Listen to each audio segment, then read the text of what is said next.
Shinkansen, or the bullet train as it's known, also known as. I absolutely love riding on the Shinkansen.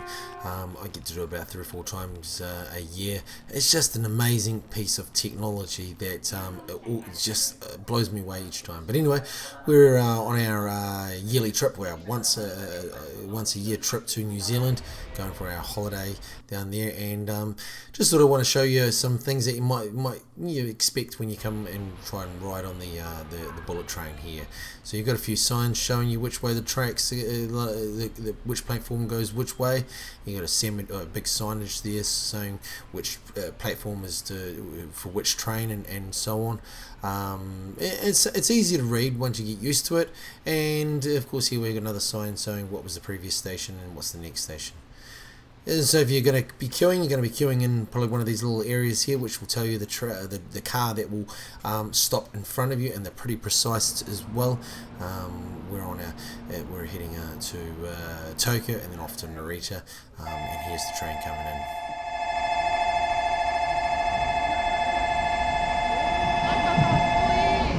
Just look at that, it's huge. It's just amazing how you can look how close it is to the platform there, that train. Just amazing. I sometimes I just drive past just to have a look at these things. They're beautiful things to watch. So we get on the train and find out our seats, because this is the non-reserved area, so we can just sit anywhere we want. So, but if there's no seats, then we have to stand. The information in front is just telling you what car you're in and what's in front of you and what's behind you.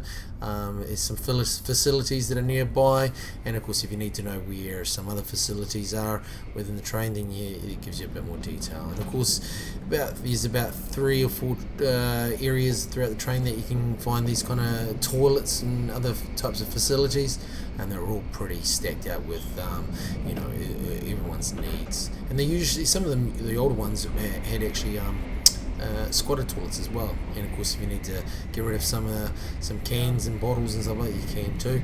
If you're a smoker, there's even a place for you. There used to be a smoking car, but now they've made the whole train non-smoking except for a little room there.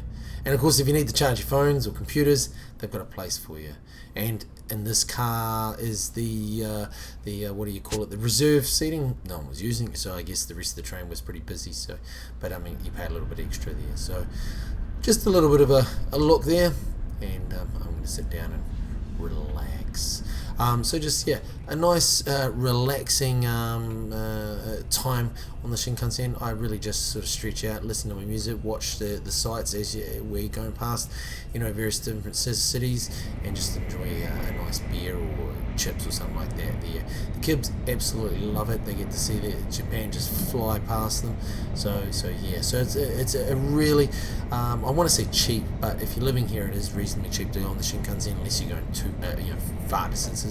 But it's a relatively cheap way of getting from one place to another quickly. If you're coming here, you probably want to get the JR Rail Pass, which I'll explain in another video. But anyway, just a nice little short little video showing you the sights and sounds of riding on the bullet train, the Shinkansen. So I hope you enjoyed that, and there's of course a couple of videos in front of you that you may want to have a look and watch, and may be of interest to you. Of course, if you feel you like the video or dislike the video, there's the like and dislike button down below. Leave a comment, thought, anything, question, opinion, whatever, in the comment section below. And like always, feel free to share the videos with your family, friends, and on websites and whatnot. So thank you very much for watching, and of course keep an eye out for more videos coming soon. Later.